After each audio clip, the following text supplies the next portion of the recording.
ಏನು ಕಾಂಗ್ರೆಸ್ದು? ಆಗಲ್ಲ ಅಂತ ಗೊತ್ತಿದ್ದು ಹೋರಾಟ ಮಾಡಿದ್ರೆ ಕಾಲುವೆಗಳಿಗೂ ನೀರು ಬಿಟ್ಟಿದ್ದೀವಿ. ಈಗ ಯಾವ ರೈತರ ಕಾಲುವೆಗೆ ನೀರು ಬಿಟ್ಟಿದ್ದೀವಿ. ಮಂಜು ಅವರೇ, ರೈತರಿಗೆ ಈಗ ನೀರ್ ಸಿಗ್ತಾ ಇದೆಯಾ? ಕಾವೇರಿಗೆ ನೀರ್ ಯಾವಾಗ ಬಿಟ್ರೆ ಬಂದ್ಬಿಟ್ಟು ಸ್ಟ್ರೈಟ್ ಮಾಡಿದ್ಮೇಲೆ ಬಿಟ್ರೆ ಖಂಡಿತವಾಗ್ಲೂ ಬಿಟ್ಟಿದ್ದೀವಿ. ಇಲ್ಲ, ನಾವ್ ಕೇಳಿ ಚಾಂದ್ ಪಾಷಾ ಅವರೇ, ನಾವು ಮಂಡ್ಯ ಮೈಸೂರು ಭಾಗದ ರೈತರನ್ನ ಒಂದು 30-40 ಜನರನ್ನ ಕಾಲ್ ಮಾಡಿ ನೆನ್ನೆ ಸಂಜೆ 6 ಗಂಟೆ ಪ್ರೋಗ್ರಾಮ್ ನಲ್ಲಿ ನಾವು ಮಾತಾಡ್ಸಿದ್ದೆ. ಹೋದ ವರ್ಷ ನೀರ್ ಬಿಟ್ಟಿರೋದು ಬಿಟ್ಟಿಲ್ಲ. ರವಿ ಗಾಣಿಗ ಅವರಿಗೆ ಫೋನ್ ತಗೊಳ್ಳಿ, ಶಾಸಕರನ್ನ ತಗೊಳ್ಳಿ, ಕೇಳಿಸ್ಕೊಳ್ಳಿ ಸರ್. ಇಲ್ಲಿ ಹೋದ ವರ್ಷ ಬಿಟ್ಟಿರೋದು ಬಿಟ್ಟಿಲ್ಲ. ಈಗ ಅವ್ರು ಹೇಳ್ತಾ ಇರೋಂಗೆ ಈಗ ನೆನ್ನೆ ಮೊನ್ನೆ ಬೀದಿಗೆ ಬಂದು ಅಲ್ಲಿ ಅಡ್ಗೆ ಮಾಡ್ಕೊಂಡು ತಿಂದು ಹೋರಾಟ ಮಾಡಿದಾಗ ಬಿಟ್ಟಿದ್ದೀರಿ ಅಂತ ಕೇಳಿ. ಮೊನ್ನೆ ಅಲ್ಲ ಮೇಡಮ್, ನೀವು ಬೇಕಾದ್ರೆ ಶಾಸಕರಿಗೆ ಫೋನ್ ತಗೊಳ್ಳಿ ಲೈವ್ ಆಗಿ. ಶಾಸಕರು ಬೇಡ, ಯಾಕೆ ಅಲ್ಲ ಆ ಭಾಗದ ರೈತರೇ ಇದಾರಲ್ಲ, ಮಾತಾಡಿ. ಶಾಸಕರನ್ನ ಕರ್ಸಿದ್ ನಾವು ಕಣ್ರಿ. ಕಾಲುವೆ ನೀರ್ ಬಿಟ್ಟಿದೀವ ಇಲ್ವಾ? ಹಾಗೆ ಅದೇ ರೀತಿ ನಾವು ತಮಿಳ್ನಾಡಿಗೆ ನೀರ್ ಬಿಡೋದಿಲ್ಲ. ತಮಿಳ್ನಾಡಿಗೆ ನೀರ್ ಬಿಡೋದಿಲ್ಲ ನಾವು. ರೈತರ ಕಾಲುವೆಗೂ ನೀರ್ ಬಿಟ್ಟಿದೀವಿ. ಆಯ್ತಾ ಮೇಡಮ್? ನಮ್ಮಲ್ಲಿ ಅಂಬರೀಶ್ ಅವರು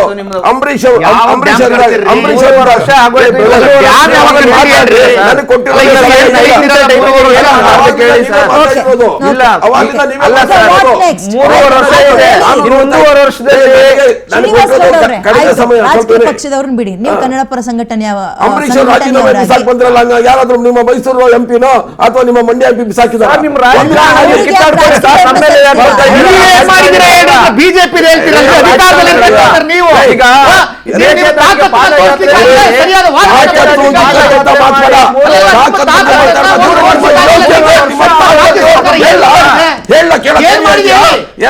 ಎಲೆಕ್ಷನ್ ಮುಂಚೆ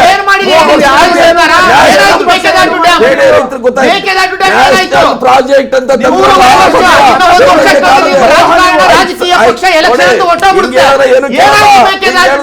ಬಡ ಬಡ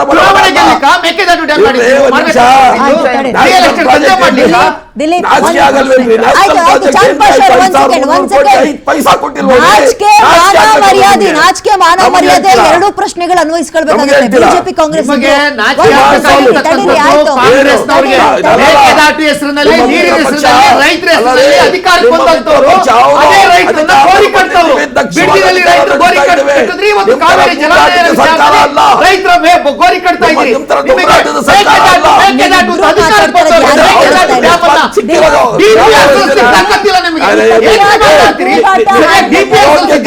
ಸರಿಯಾಗಿ ಗೆದ್ದು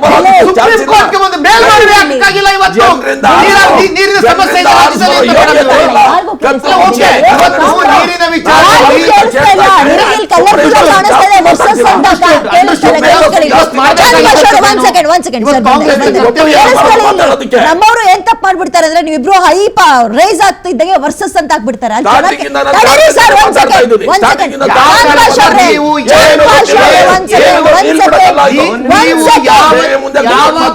ಕೈಗೊಂಡಿದ್ದೀರಾ ಅಂತ ಹೇಳಿ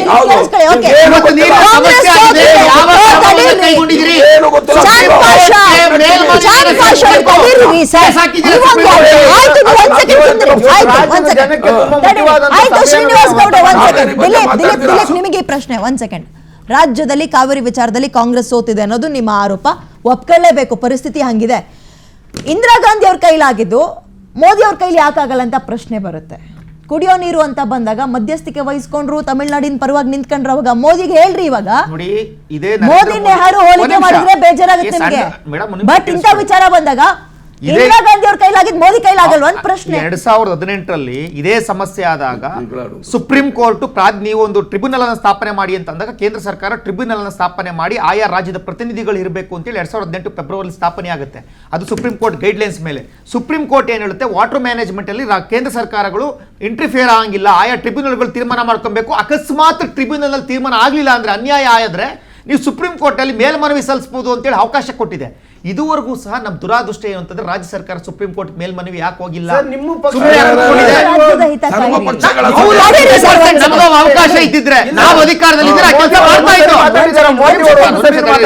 ಅಧಿಕಾರದಲ್ಲಿದ್ದಾಗ 2019ರಿಂದ 23ವರೆಗೂ ಬಹಳ ಎಫೆಕ್ಟಿವ್ ಮ್ಯಾನೇಜ್ಮೆಂಟ್ ಮಾಡಿದೀವಿ.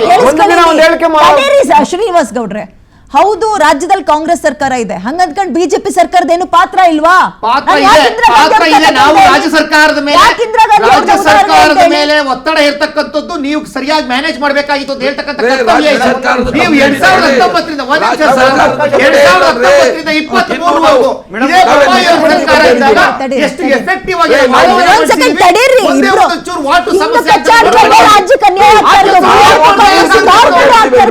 ಒಂದ್ ಸೆಕೆಂಡ್ ತಡೀರಿ, ಚಾಂದ್ ಪಾಷ್ ಅವರೇ, ಚಾಂದ್ ಪಾಷ್ ಅವರೇ, ಒಂದ್ ಸೆಕೆಂಡ್. ನೀವು ಬಂದು ನೋಡಿ, ಒಂದ್ ವಾದ ಸೆಕೆಂಡ್, ಮಾಡೋದು ಚಾಂದ್ ಪಾಷ್ ಮಾಡಿಲ್ಲ ಅವರೇ. ಮಾಡಿದಿರಿ. ವಿಜಯ್ ಸರ್, ದೀಪಿರ್ ಫ್ಯಾಕ್ಟರಿ ಬರ್ತಾ ಇತ್ತು. ಹೋಗ್ರಿ, ತಡೀರಿ, ದೀಪಿರ್ ಒಂದ್ ಫ್ಯಾಕ್ಟರಿ ಬರ್ತಾ ಇತ್ತು. ಫಸ್ಟ್ ಓದ್ಕೊಂಡ್ ಚಾಂದ್ ಪಾಷ್ ಅವರೇ. ಓದ್ಕೊಂಡ್ಬನ್ರಿ ಫಸ್ಟ್. ಈ ಚಾಂದ್ ಪಾಷ್ ಬಡ ಬಡ ಇಸೋದಲ್ಲ. ಒಂದ್ ನಿಮಿಷ ಅಲ್ಲಿ. ಏನಂತ ಹೇಳ್ತಾ ಇದ್ದೀರಾ ಚಾಂದ್ ಪಾಷ್ ಅವರೇ? ABCD ಅವ್ರಿಗೆ ಗೊತ್ತಿಲ್ಲ, ನಿಮಗೆ ಗೊತ್ತಿಲ್ಲ, ಯಾಕ್ರಿ ಮಾಡ್ಲಿಲ್ಲ? ಯಾಕ್ರಿ ಮೇಕೆದಾಟು ಹೋರಾಟ ಅಂತ ಮಾಡಿದ್ರಿ? ಇಲ್ಲೂ ಹಿಂಗ್ ಕಿರ್ಚಾಡ್ತೀರಾ, ಅಲ್ಲೂ ಹಂಗೆ ಮಾತಾಡ್ತೀರಾ? ಏನಾಗ್ತಾ ಇದೆ ನಿಮ್ಗೆ? ಯಾವಾಗ ಕಟ್ತೀರಾ? ಯಾವ ಕಾಲಕ್ಕೆ? ಮುಗೀತಿ. ಹೇಳಿದ್ರಲ್ಲ ಕೇಂದ್ರ ಸರ್ಕಾರದವ್ರು ಎಷ್ಟು ಹಿಂದೆ ಇಟ್ಕೊಂಡಿದ್ದೀರಾ ಇವಾಗ? ರೇ, ನಮ್ಮ ಮೂರು ವರ್ಷದ ಅಧಿಕಾರ ಕಡಿಮೆ ಇದೆ. ನಾನು ನೋಡಿ, ನಮಗೆ ತಡೀರಿ, ಹೆಜ್ಜೆ ಒಂದ್ ಕೊಟ್ಬಿಟ್ಟು ಸೆಕೆಂಡ್. ಅವ್ರು ಹೋಗ್ತೀರಿ. ಯಾವ ಕಡ್ಲೆ ಬೀಜ ಇರ್ತಿರ್ಲಿ, ಒಂದ್ ಸೆಕೆಂಡ್ ಸರಿಯಾಗಿ ಮಾತಾಡ್ರಿ ದಿಲೀಪ್ ಅಂಡ್ ಚಾಂದ್ ಪಾಷ್ ಅವರೇ. ನಿಮ್ ಸಮಯ ಬಂದಾಗ ಮಾತಾಡಿ. ಯಾರ್ದು ಕೇಳಿಸಲ್ಲ ರೀ ಅಲ್ಲಿ, ಮಧ್ಯದಲ್ಲಿ ಯಾರ್ದು ಕೇಳಿಸಲ್ಲ ಅಲ್ಲಿ. ಮಧ್ಯದಲ್ಲಿ ಮಾತಾಡ್ತಿರೋದು ಯಾರು? ಇಬ್ರು ನಾನಲ್ಲ. ಮಾತಾಡ್ತಾ ಇದ್ದೀರಾ? ನಾನಲ್ಲ. ಒಂದ್ ಅವ್ರು ಸೆಕೆಂಡ್. ಮಾತಾಡಿದ್ದು ವಿಜಯ್ ಉತ್ತರ ಸರ್, ಕೊಡ್ಲೇಬೇಕು. ತಡೀರಿ ಒಂದ್ ಸೆಕೆಂಡ್.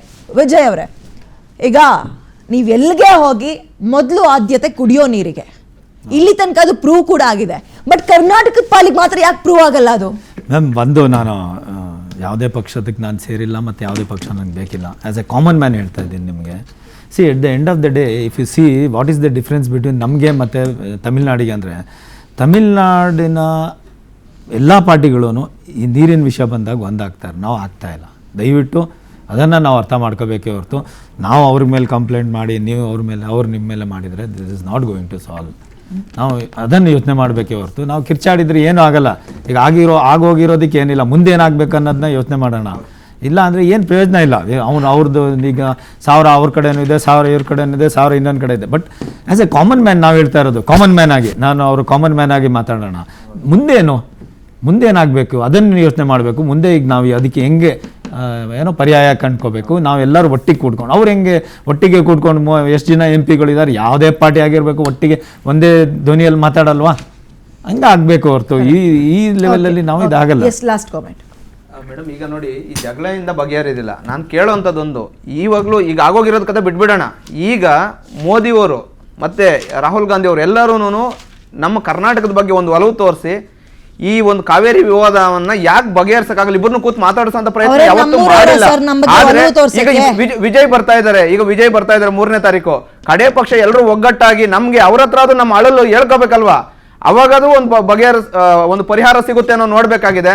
ಅದು ಬಿಟ್ಟು ಈ ತರ ಕಿತ್ತಾಡ್ಕೊಂಡ್ರೆ ಜನಕ್ಕೆ ಸುಮ್ಮನೆ ನೋಡೋದಕ್ಕೆ ಚೆನ್ನಾಗಿರ್ಬೋದೇನೋ ಗೊತ್ತಿಲ್ಲ. ನಮ್ಮಂತವ್ರಿಗಂತೂ ಬಹಳ ಬೇಸರ ಆಗುತ್ತೆ. ನಾವು ಹೋರಾಟಗಾರರಾಗಿ ಯಾವತ್ತಿ ಬಗೆಹರಿತೆ ಅನ್ನೋದು ಕಾದ್ ನೋಡ್ಕೊಂಡು ಕುತ್ಕೊಳ್ಳೋ ತರ ಆಗಿದೆ. Okay, thank you so much. 5 ಜನಕ್ಕೆ ಕಾರ್ಯಕ್ರಮದಲ್ಲಿ ಭಾಗಿಯಾಗಿದ್ದಕ್ಕೆ. ಕಾವೇರಿ ವಿಚಾರದಲ್ಲಿ ಅನ್ಯಾಯ ಆಗೋ ಪರಂಪರೆ ರಾಜ್ಯಕ್ಕೆ ಮತ್ತೆ ಮುಂದುವರಿತಾ ಇದೆ. ಬಟ್ ಇದಕ್ಕೊಂದು ಪರ್ಮನೆಂಟ್ ಸೊಲ್ಯೂಷನ್ ಕಂಡಿಡ್ಕೊಳ್ಳೋಕೆ ಸಾಧ್ಯನೇ ಇಲ್ವಾ? ಯಾಕೆ ಹೋಗಿ ಬಂದು ಪ್ರಾಧಿಕಾರಗಳು ತಮಿಳ್ನಾಡಿನ ಪರವೇ ನಿಂತ್ಕೊಳ್ತವೆ ಅಂದರೆ, ಮಲತಾಯಿ ಧೋರಣೆ ಅಂತಲ್ಲ, ನಮ್ಮವರು ಅವರಿಗೆ ಅರ್ಥ ಮಾಡಿಸುವಲ್ಲಿ ಫೇಲ್ ಆಗ್ತಾ ಇದ್ದಾರೆ ಅಂತ. ಅದು ಯಾವುದೇ ಪಕ್ಷದವರು ಇರಲಿ. ಆ್ಯಂಡ್ ಕನ್ನಡ ಪರ ಸಂಘಟನೆಗಳು ಈ ವಿಚಾರದಲ್ಲಿ ಒಗ್ಗಟ್ಟಾಗ್ತಾ ಇದ್ದಾವೆ. ಸರ್ವ ಪಕ್ಷಗಳ ಸಭೆ ಅಂತ ಈಗ ಕಾಂಗ್ರೆಸ್ ಕರೆದಿದೆ. ಅಲ್ಲೂ ಹಿಂಗೆ ಕಿರ್ಚಾಡ್ದೆ ತಮಿಳ್ನಾಡು ಹೆಂಗೆ ನಿಂತ್ಕೊಳ್ಳುತ್ತೆ ನೀರು ಅಂತ ಬಂದಾಗ, ಭಾಷೆ ಅಂತ ಬಂದಾಗ ನಮ್ಮವರು ಆ ಬುದ್ಧಿ ಕಲ್ತ್ಕೋಬೇಕು. ತಮಿಳ್ನಾಡಿಗೆ ಕಳಿಸ್ಬರ್ಬೇಕು ರಾಜಕಾರಣಿಗಳನ್ನ. ಎಲ್ಲೆಲ್ಲೋ ಕೃಷಿ ಅಧ್ಯಯನಕ್ಕೆ ಅಂತ ಯಾವುದೇದೋ ಹೊರ ರಾಜ್ಯಕ್ಕೆ ಹೋಗ್ತಾರಲ್ಲ, ಹಂಗಲ್ಲ. ಒಟ್ಟಾಗಿರೋದು ಹೆಂಗೆ ರಾಜ್ಯ ಅಂತ ಬಂದಾಗ, ಭಾಷೆ ನೀರು ಅಂತ ಬಂದಾಗ ಅಂತ ಪಕ್ಕದಲ್ಲೇ ಇರೋ ತಮಿಳ್ನಾಡಿಗೆ ಹೋಗ್ರಪ್ಪ ಅಂತ ಒಂದು ಒಳ್ಳೆ AC ಬಸ್ನ ಏನಾದರೂ ಮಾಡಿ ಕಳಿಸ್ಕೊಡ್ಬೇಕು. ಬುದ್ಧಿ ಕಲ್ತ್ಕೊಬರ್ರಿ ಅನ್ಬೇಕು. ಇದರ ನಡುವೆ ನೀರಿಗೆ, ಅದರಲ್ಲೂ ಕುಡಿಯೋ ನೀರಿಗೆ ಅನ್ಯಾಯ ಆಗದಂತೆ ಹೇಗೆ ನಿಭಾಯಿಸ್ತಾರೆ DK ಶಿವಕುಮಾರ್ ಅವರು ಅನ್ನೋದು ಪ್ರಶ್ನೆ. ಕಾದ್ ನೋಡೋಣ ಮುಂದಿನ ದಿನಗಳಲ್ಲಿ. ಇನ್ನು ಮುಂದಕ್ಕಾದ್ರೂ ಕ್ಯಾಬಿನೆಟ್ ದಯವಿಟ್ಟು ಸರಿ ಮಾಡ್ರಪ್ಪ. ಹಿಂಡಿಂಡೋಗಲ್ಲಿ ಕೂತ್ಕೊಂಡ್ರೆ ಇಲ್ಲಿ ನಮಗೆ ಹೇಳೋರು ಕೇಳೋರು ಯಾರು ಇಲ್ಲ, ಅನಾಥರಾಗ್ಬಿಟ್ಟಿದ್ದೀವಿ ಅಂತ ಪರಿಸ್ಥಿತಿ ಇದೆ ರಾಜ್ಯದಲ್ಲಿ ಅಂತ ಹೇಳ್ತಾ ಕಾರ್ಯಕ್ರಮ ಮುಗಿಸ್ತಾ ಇದ್ದೀನಿ. ನೋಡ್ತಾ ಇರಿ PNS ವಿಸ್ತಾರ. ಇದು ನೇರ, ನಿಖರ ಮತ್ತು ಜನ.